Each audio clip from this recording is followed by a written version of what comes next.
Okay, so we are live, and can everybody see the slides? Okay, all right. So we made a small adjustment to our schedule so that we want to spend 1 week reviewing the material for quiz number 5, which is next Tuesday. So today we're going to mostly focus on combinatorics, so counting. And then towards the end, if we have time, we have a few questions on probability. And for this week's discussion session, the focus will be primarily on probability questions as well. So a few announcements. Quiz number 4 has been graded. So feel free to send in a regrade request within 1 week of receiving the grade. So for solution to quiz number 4, some of the problem is already covered in last week's discussion session, and some of the solution are going to be posted over Piazza as well. But if you have a specific question you want to ask about the quiz number 4, please feel free to use the Piazza, and then Tia will reply with solutions. Most importantly, the last quiz before the final exam is going to be quiz number 5, and it's going to be next Tuesday. And it's a 1-hour window between 7:30 and 5 p.m. So we kind of extended the window a little bit so that people can better schedule their exam. But please keep in mind the exam is always 60 minutes, which is 1 hour.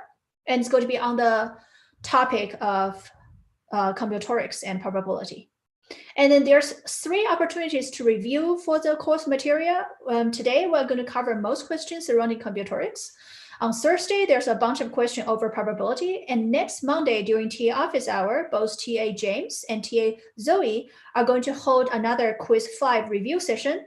And it's going to be recorded on YouTube as well. So, but of course, feel free to come to office hour and use Piazza as you review the course material this week. And then the TA has started grading homework 5 and should be done soon. And finally, we have homework number 6 that I believe that's due this Friday. Okay, any questions? John is asking, is the final everything in the class or just everything after quiz 5? No, final is comprehensive. So it's going to cover everything for the course. All right. Okay, so this is a distribution of quiz number 4 grades. And as you can see, roughly 35 plus 25, 65% of students did reasonably well. Okay, so today's problem at the very beginning, all the problems seems to be fairly easy, and they are designed to test your basic knowledge over counting. So for those problems, you should spend roughly 20 seconds to half a minute to solve them. Okay, so let's start from the first one. This is on multiplication principle of counting. At a wedding, you have 4 choice of appetizer, 5 choice of entree, and 3 choice of dessert. How many total choice do you have for the guest? And feel free to type your question over chat, or you can unmute yourself, or you can raise your hand through the Zoom function of Zoom hand raising. Okay, do I have a volunteer?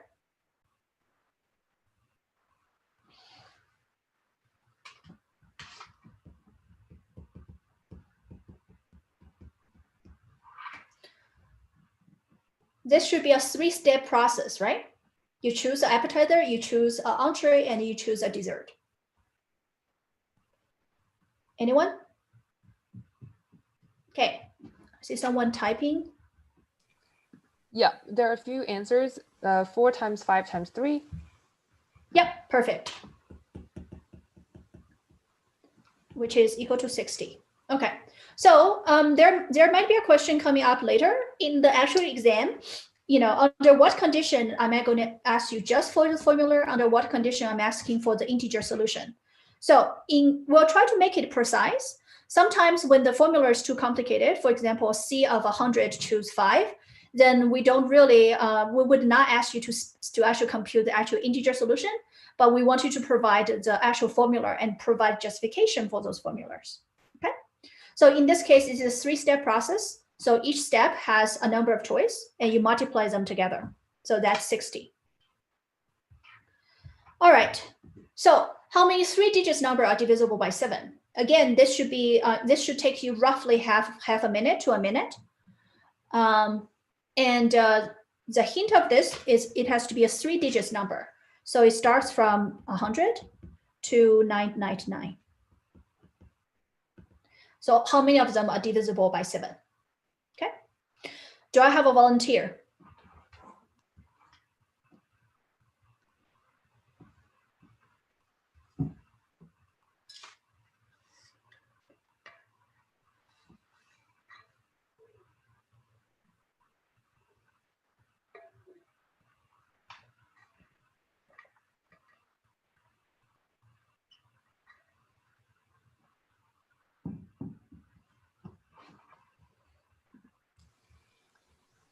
Cameron said 300. Not really. So it's actually much smaller than that. So it's divisible by 7, right? So can you explain to me how you arrive at the number 300? Well, I was thinking that there are 903 digit numbers. Oh, I'm sorry. I divided by 3, not 7. Yes. Okay, that's what I suspected. Okay. Yeah, sorry. So yeah, it no, would that's be, fine. I don't know. Is it around 128? Exactly. So the answer is 128. Okay. All right. So second guess is correct. Okay. So how did you solve it? So since there are 903 digit numbers, I divided that by 7, which is not exactly the right answer, but. Yeah. So there's several ways to solve this. The first type of solution is you first look at all the numbers. I don't care whether it's 1 digit, 2 digit, or 3 digits that is divisible by 7. So I'm going to say something like this. Those are all the possible numbers up to 3 digits. Okay. But then I'm going to subtract the ones that is up to 2 digits because the remaining ones are 3 digits. Okay. That's a solution. But the second type of solution, which is a little bit more detailed, which is a careful counting, basically, is what I wrote here. Another way for me to solve this is because I have a number from 100 to 999, I'm just going to start looking at the integers that are indeed divisible by 7 in between. So the first number in this sequence that is divisible by 7 is the number 105 because it's 15 copies of 7. Then the next one, which is 112, right? So 105 is 15 copies of 7. 112, which is add another copy of 7, is 16 copies of 7. And then the last one, which is 994, is 142 copies of 7. So I will just look at 15, 16 up until 142. How many integers are there between 15 and 142? It's 142 minus 15 plus 1, which is also 128. Okay, so of course I can do this when the numbers are, I can enumerate the numbers following a particular pattern. This is also testing a bit over number sequences from chapter 1, essentially. Okay, so, all right. The next thing is there's 2 popular formula. The first formula is for permutation, right? Where, keep in mind, for permutation is the principle that order does matter, right? And then for the combination, the order does not matter. So you have, for permutation, is n factorial over n minus k factorial. And for just counting, is n factorial over k factorial n minus k factorial, which is equal to permutation divided by k factorial. And the important part is the division of this. This is basically getting rid of the effect of ordering, okay? So because the ordering of those k items among themselves do not matter, that's why the combination formula divided further by k factorial, okay? So in a lot of problems you're gonna see for both quiz number 5 and for the final. By the way, there's a question earlier session, is a final comprehensive? The answer is yes. The final is going to cover everything you have learned throughout this class. So chapter 1 to chapter 7. Okay, so we are going to have a specific practice quiz for the material that we learned for the graph. So it's going to be called practice quiz chapter 7. It's because we don't have quiz number 6, so we wouldn't have another quiz after that, but we're going to have a practice quiz just for problems surrounding graphs. All right, so for everything you're going to see for quiz number 5, some of those counting problem boil down to is how do you choose those two formulas? Is it a permutation? Does order matter, or does order not matter? So the first question, which should take you between 20 seconds to 30 seconds, is you have 10 kids getting a line to buy the ice cream. How many ways are there to form a line, right? So again, this is an example where I only asked you to give me a formula. I don't need you to give me the exact integer solution. Do I have a volunteer for this question?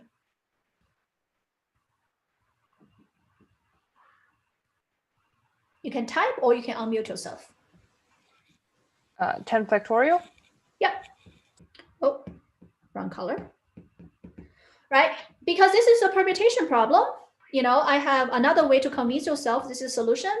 The first location in the line has 10 choice. The second location has 9 choice. The third one has 8 choice. And the final one has 1 choice. You multiply them together, that's 10 factorial. Okay. So next question.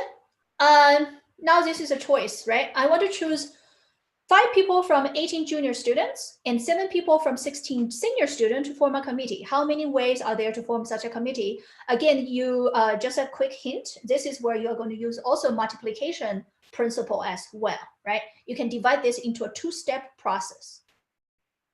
Okay, any volunteer?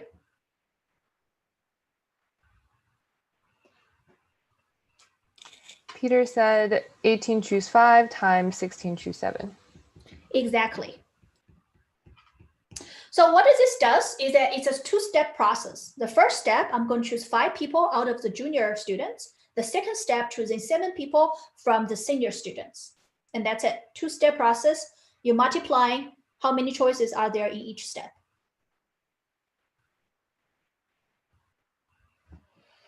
All right, next one. I have a license plates and consists of 6 digits with exactly 2 of the same digits are possible. Okay, so let me clarify a little bit since this is coming from previous session.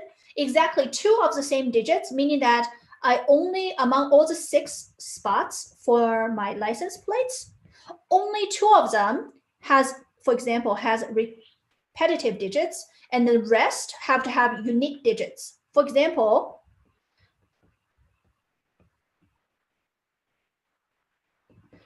this is a valid license plate because 6 repeat twice, and then the rest of the digits are unique. Okay, so the question is, how many are there?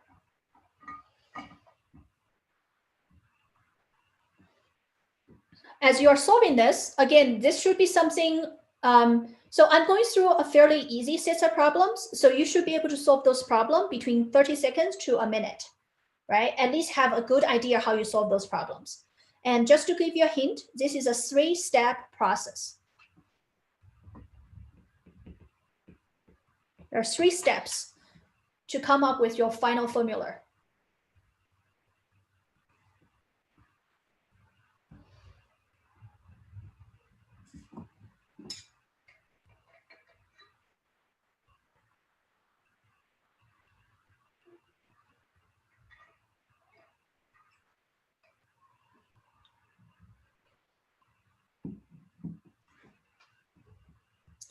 All right, do I have a volunteer? What are the sum of the possible solutions for this question? The last session, I got 4 different solutions.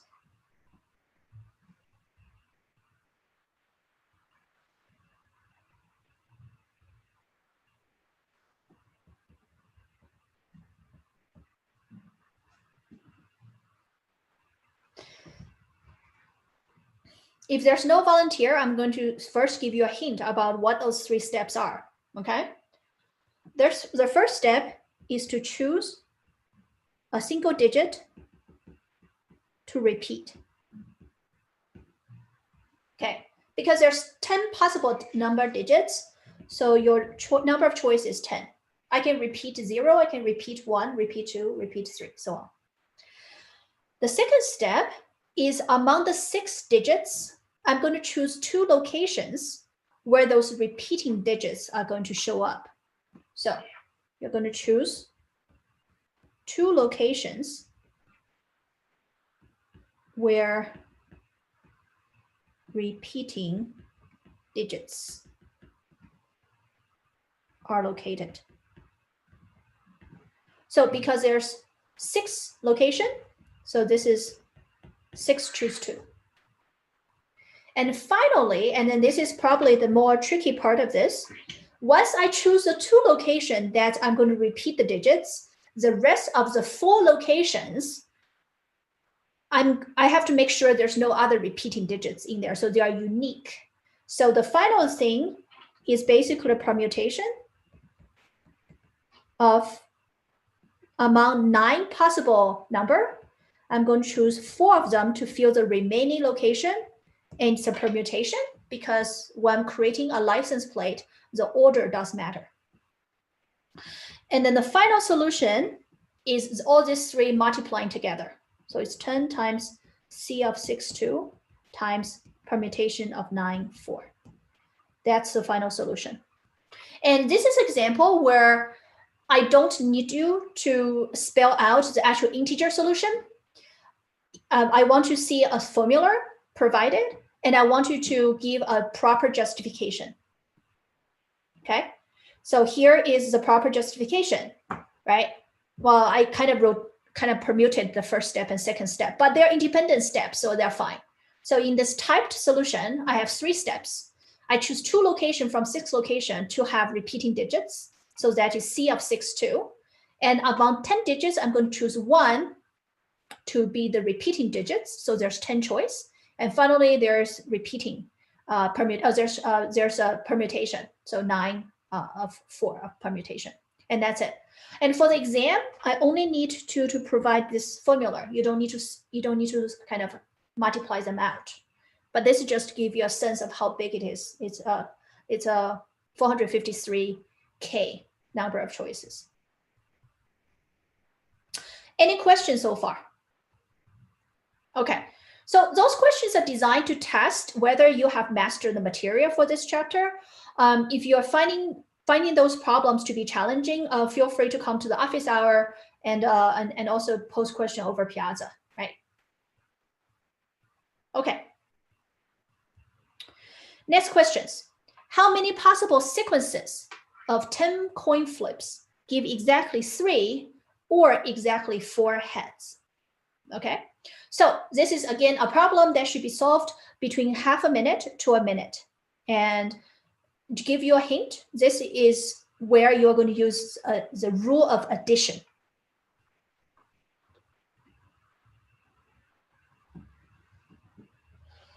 Okay, do I have a volunteer?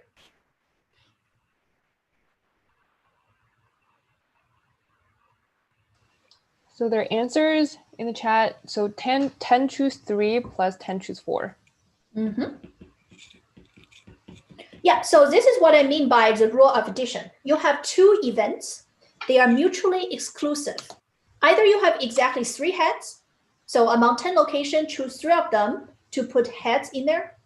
Or you have exactly 4 heads. So 10 locations, choose 4, and you add them together because, having exactly 3 and exactly 4 heads, they're mutually exclusive. So it's just addition.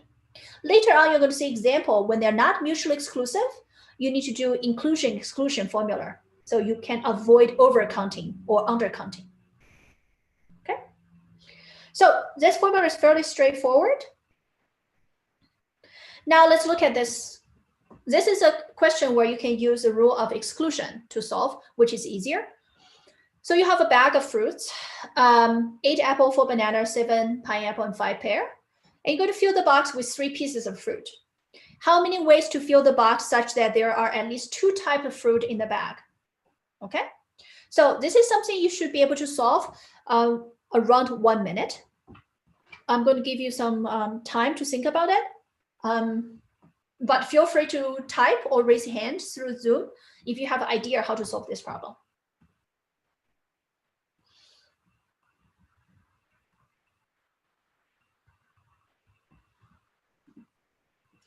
And one of the type of solution, again, there's multiple type of solution. One type of solution in here is to think about exclusion, right?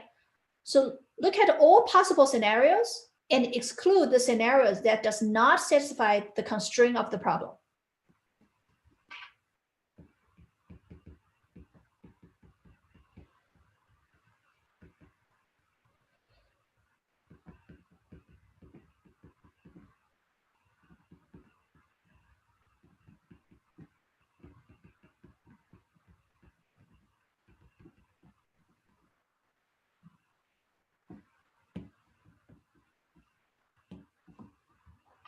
Okay, any volunteer?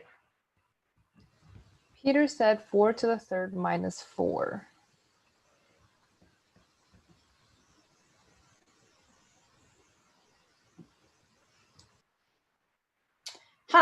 Okay, so there's something that's missing. Remember, I have 8 apple, 4 banana, 7 pineapple, and 5 pear. So maybe you're only counting the banana situations. The total number of fruits here is actually 24. So this is not exactly correct.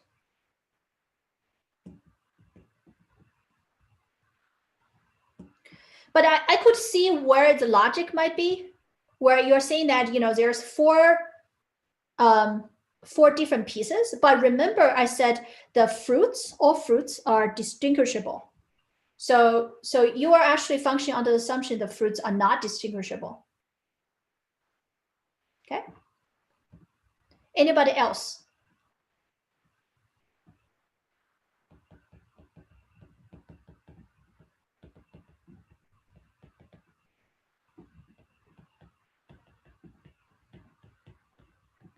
So I'm going to give a hint. The first thing is I'm going to count the total number of ways to fill a bag with 3 pieces of fruit, regardless of the type. So what's the total number of fruits do we have? 4 plus 8 plus 4 plus 7 plus 5, that's 24. Okay. Can someone tell me how many different ways to fill a bag with 3 pieces out of 24 pieces of fruits?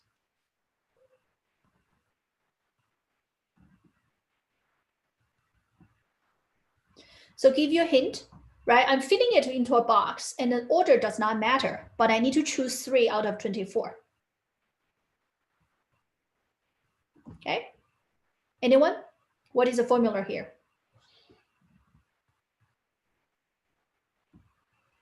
I have 24 pieces of fruit. I'm going to choose 3 of them. So it's C of 24, 3. So that's a number A. I'm using a variable representing it because it's going to come handy later. So that's the first thing. I'm going to count the number of ways to get 3 pieces out of 24 pieces. But remember, the condition of the problem is that there are at least 2 types of fruits. So I'm going to exclude the cases where there's only a single type. When there's a single type, I'm going to choose, say, 8 pear, 3 pieces out of the pear, 3 pieces out of the banana, or 3 pieces out of pineapple, or 3 pieces out of pear. Those are all the cases where there is 3 pieces of fruit, but they are exactly one single type, which does not satisfy the problem constraint. So this is number B. So my solution is A minus B.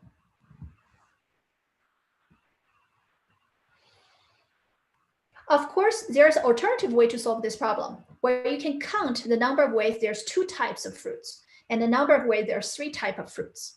But you have to be very careful so that you're not double counting. Okay? Any questions or comments?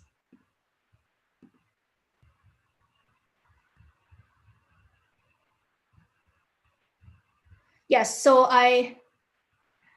so Cameron did make a comment, subtract number of bags with unique fruits. That's correct. And there's some joke about apples, that's rotten.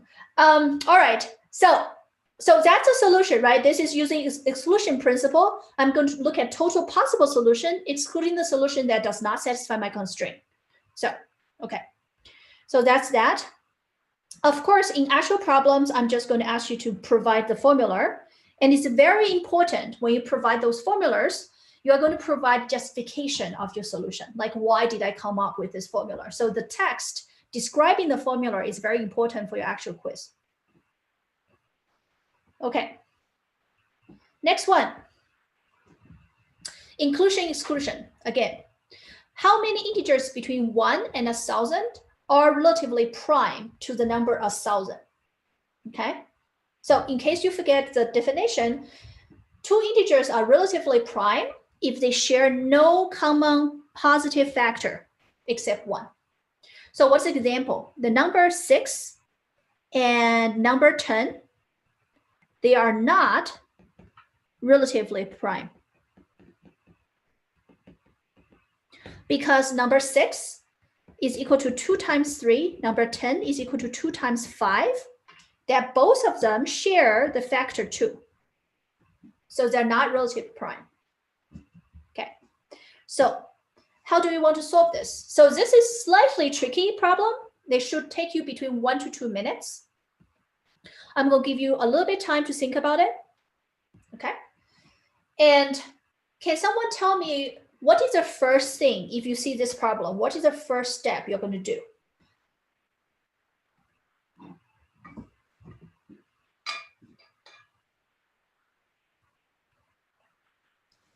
Find factors of 1,000? Exactly, right? Because the problem is asking for relative prime, which actually asks for integer factorization. So yes, I'm going to look at what are the factors in 1,000. So 1,000 is actually equal to 2 times 2 times 2 times 5 times 5 times 5, which is 2 to the power of 3 and 5 times 3. So what's interesting about it is 2 is a factor and 5 is a factor. So in order for me to count the integers that are relative prime, I need to exclude the integers that are not relative prime, which means, so that's my timer for this question, which means I'm going to look at the number of integers that is divisible by 2, a number of integers that is divisible by 5. And then there's the most tricky part, which I'm hoping that I have a volunteer to help solving this problem.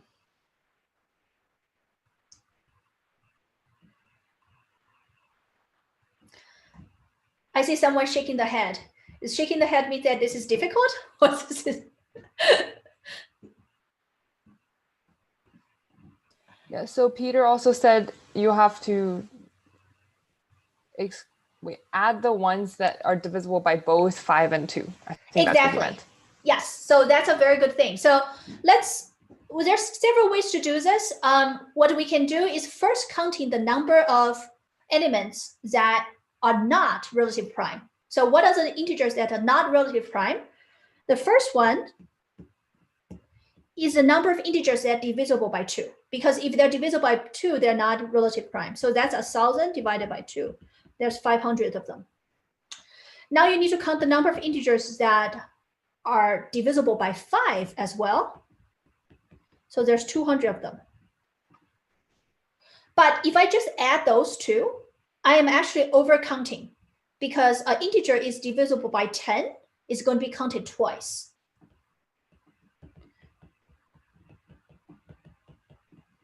So what I have is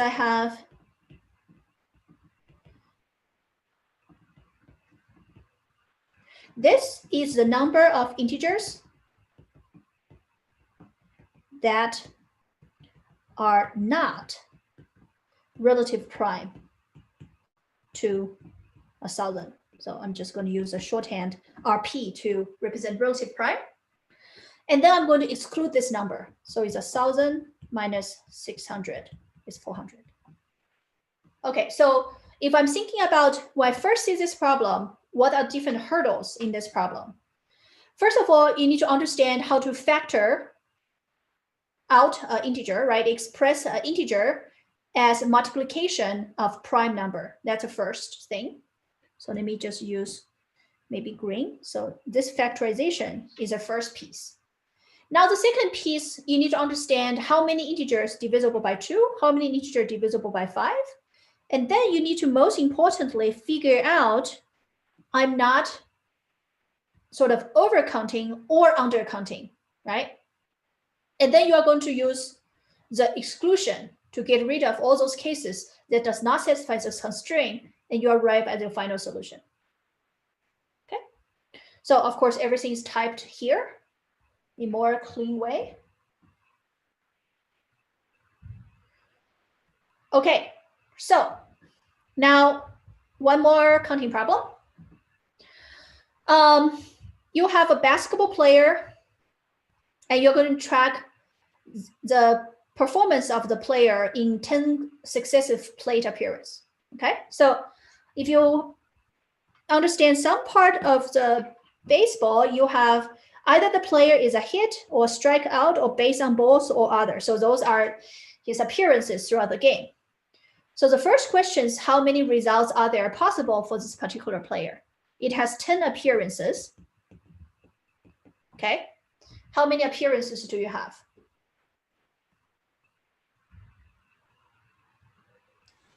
So 4 to the 10th. Okay, let's assume from the chat. Yes. Okay. Yeah, no, I'm not answering questions. Yeah, only Matthias not answer my questions. Okay, so this is 4 2 times 10s, right? Because every single location you have 4 choices. It's either H, S, B, or O.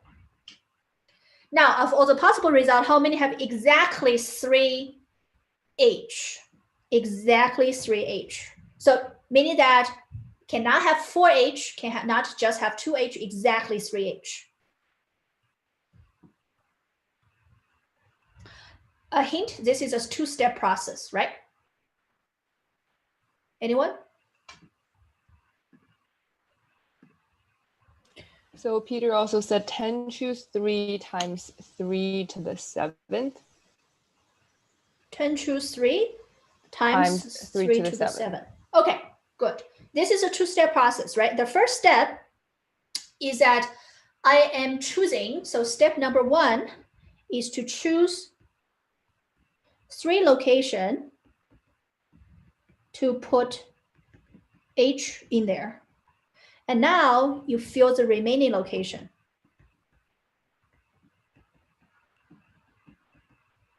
But without H.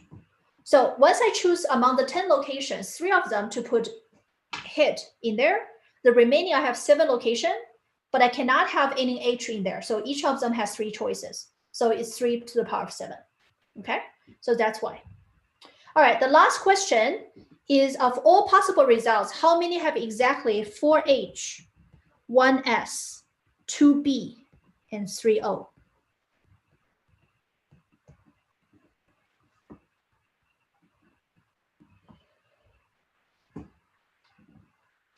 Again, you can think about this problem as a 4-step process, right? As a hint, you can start by putting exactly 4H in there, and in the remaining location, put another S. In the remaining location, put 2B, and so on. Okay, do I have a volunteer? Yeah, so there's answers in the chat. So 10 choose 4 times 6 choose 1 times 5 choose 2 and times 3 choose 3. But perfect, right? Again, 4-step process. The first step, choosing 4 location out of the 10 location. Apologize for crazy kids jumping on the ceiling. So 10 location, you choose 4 of them with H. Remaining 6 location, choose 1 of them, put S. Remaining 5 location, put 2 over B, and then rest of it is put O in there, and that's it. So your final solution is this. Okay. So again, if you're just providing the formula to the solution, please provide justification why you arrive at this. Okay. So you need to add justification to get partial credits. All right. So now more counting problem. I have 100 computers and 4 of them are defective, and I'm going to choose a sample of 6 computers. The first question is how many different samples are there? Okay.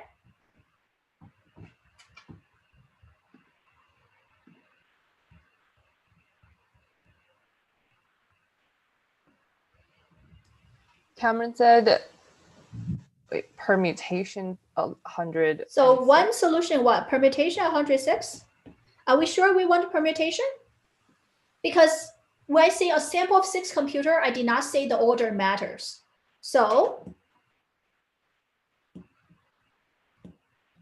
you are almost correct, with exception that permutation does not matter. So it's C, 6 out of 100, right? You have 100 computer, I'm going to choose 6 of them. So that's total number of samples. Okay. Now the second question, how many samples contain all 4 defective computers? How many samples contain 4 of them? So again, a quick hint, this is going to be a 2-step process.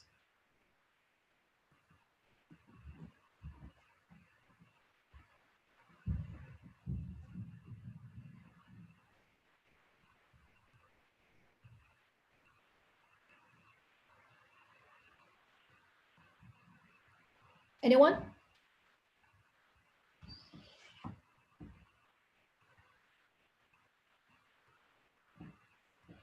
So Peter said 4 choose 4 times 96 choose 2. Correct.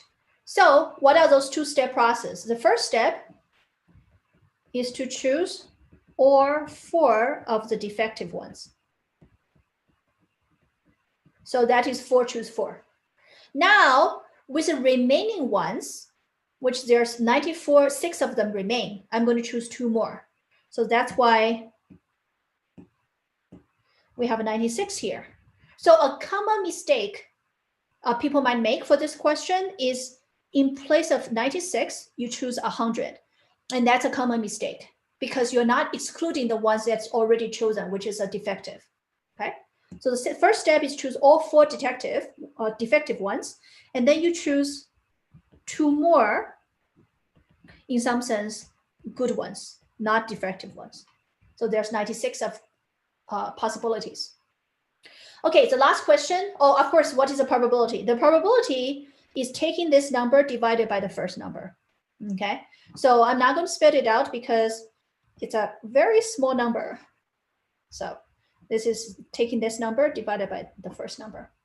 Okay, but again, in the actual problem itself, I would not ask you to give me the actual solution in terms of numbers, but give me a formula and explain where you come up with the formula. So last question, how many samples contain 1 or more defective computers? Okay, I want you to give a little bit time to think about how you solve this. Again, feel free to type in hints or how you want to solve this problem.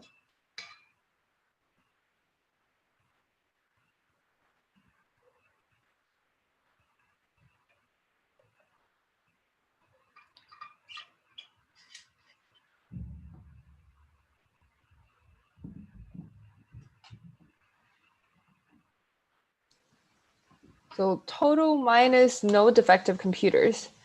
Exactly. And then it's 100 choose 6 minus 96 choose 6. Wait, is that right? So total number minus not defective ones. Yes. So 100 choose 6 is a solution to problem A. What is the second term? 96 choose 6.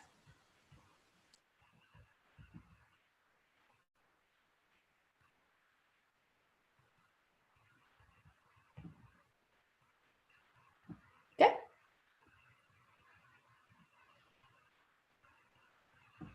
Perfect. That's exactly what it is, right? But of course, you have alternative solution where you're going to count. It contains exactly one defective computer, exactly 2, exactly 3, exactly 4, up until exactly 6. Oh, sorry, exactly 4, right? And then you have to be careful not to overcount. Okay, so in this particular example, using sort of exclusion is an easier formula. Okay. So again, in exam, I'm going to ask you to provide like the formula and provide justification for it. Okay, we actually managed to get into probability. Of course, feel free to stop me anytime if you have questions with all the problems before. I'm going pretty fast because I'm trying to go over many questions to test how well you have mastered the material. And then if you have not, if some of the problem you are stuck, feel free to come to office hours and then the Piazza discussion. So there's a bunch of formula associated with probability. The first one is that if the results are equally likely, then the probability of an event happening is the number of events over the number of things in the state space, in the space of possible events. Okay. Of course, if you have a complementary event, then the probability of the event happening is 1 minus the probability of its complementary event, its complement. Okay, that's a second. Of course, there's also inclusion, exclusion for principle you're going to use. And if the two events are independent events, then you can multiply the probability together. And the last one, which is the most complicated one, is a conditional probability. I have not reviewed all the formulations for probability. I would encourage you to look at your textbook and go over all the ones surrounding.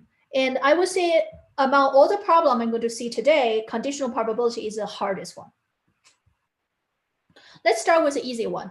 Okay, so there's 4 women and 8 men in a team, and then 2 promotions has been announced that happen to both go to men. So if the 2 promotions were randomly selected, what is the probability that they would both have been men? So the question is whether there is a significant gender bias in this promotion process itself. Okay, so again, to solve this problem, you can start thinking about how you solve this problem, but just recall the formula we just went through. In order to look at the probability, I need to look at what is the space of possible events and what is this event that is where the 2 men were selected. Okay, do I have a volunteer? So Peter said 8 choose 2 divided by 12 choose 2. Perfect.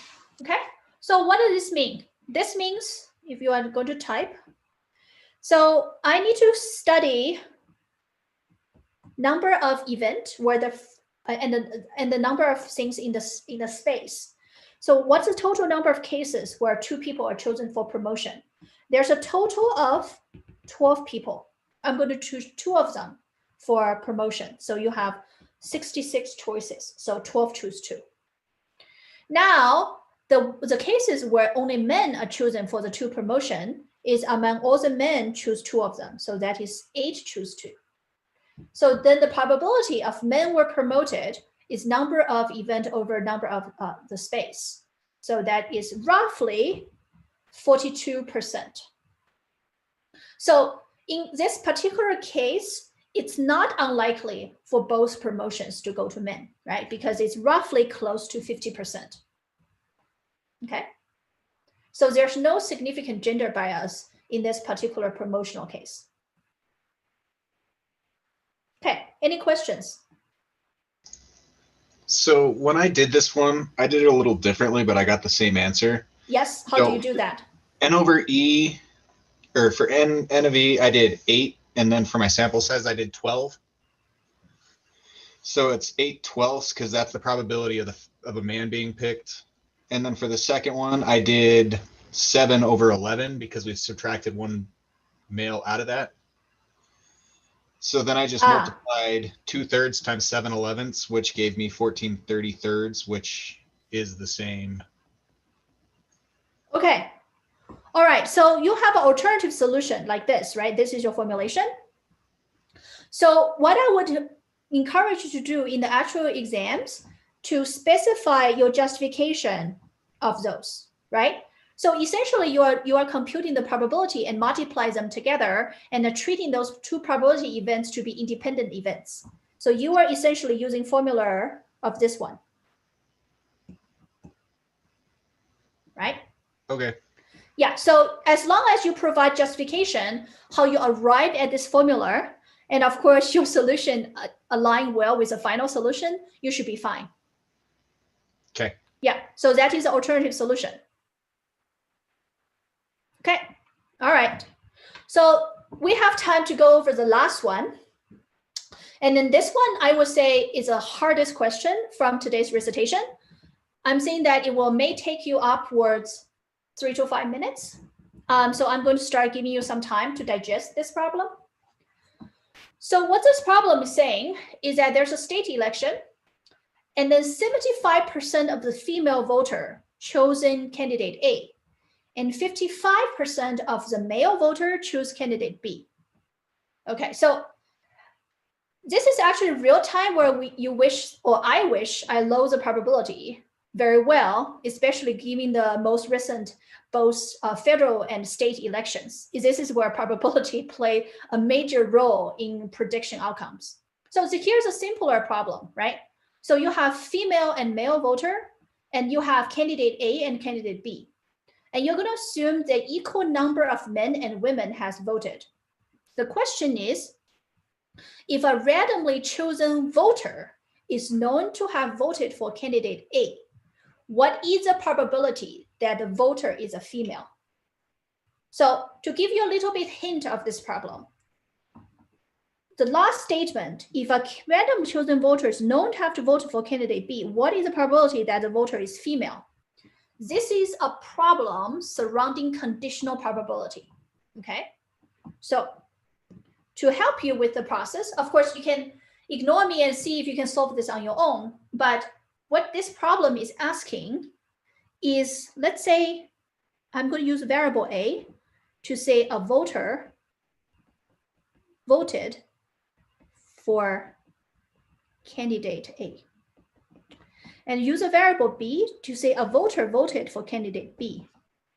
And then F is to say a voter is female, and M is a voter is male.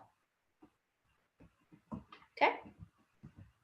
This problem is asking what is the probability that given the voter voted for A, what is the probability that the voter is a female? So this is a conditional probability. It's asking for what is F, probability of F giving A. Okay. So I'm going to give you one more minute to start thinking about how you want to solve this problem. And then we're going to go over the solution together. Of course, feel free to volunteer over the chat window. There's multiple information, pieces of information that is contained in the problem statement.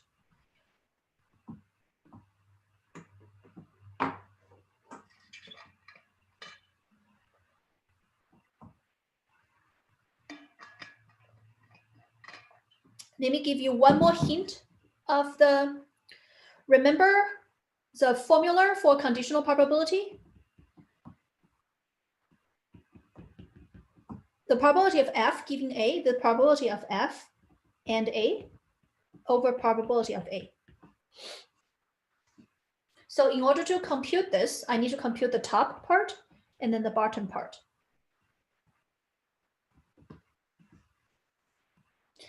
And feel free to ask questions and then or volunteer. So Peter said, assume if there are 100 male voters and 100 female voters, then this conditional probability should be something like 75 over 75 plus 45. What is the number? 75 divided by 75 plus 45. Okay, let me make sure that this is exactly the answer.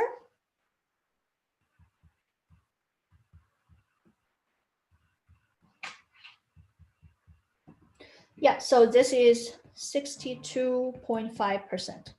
That is the answer, okay? But let's try to solve this step by step, okay?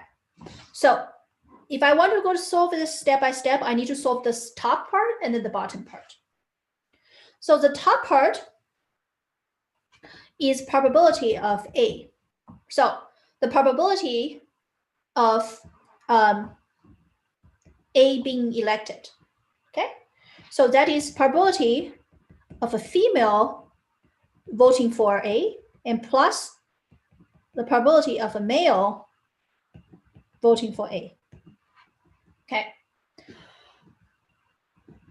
And I said that there's equal likely of probability of a female voter versus a male voter. So this piece here is 0.5. This piece here is 0.5. And by the problem statement, the probability of a female voting for A is 75%. So that's the first, this piece. The probability of a male voting for A is 1 minus the probability of them voting for B. So this is 0.45. Okay, so that's the bottom part. The top part, the probability of F and A is equal to also probability of A, F times the probability of F. Okay, so that is really the first part of this, 0.75 times 0.5. Okay, so the final thing is this piece, which is the top, divided by this piece, which equal to Peter's solution. Okay, so the detailed description is, again, what I wrote here is I first compute what is the probability that candidate A was elected. So it's equal to the summation of female voting for A and male voting for A. The second piece is both of them is equal to the conditional probability of A giving F times probability of F. And then you divide those two together and you get the final result. Okay. All right. So I think there's one last questions from this, and then I will encourage you to go over that. And maybe I will ask the TA to include this in their discussion. So that's one last question for today's recitation. So any last minute question regarding the quiz or regarding this recitation? Okay, so I'm hoping those problems will give you an initial indication of how well you have mastered the material for the chapter on probability and combinatorics.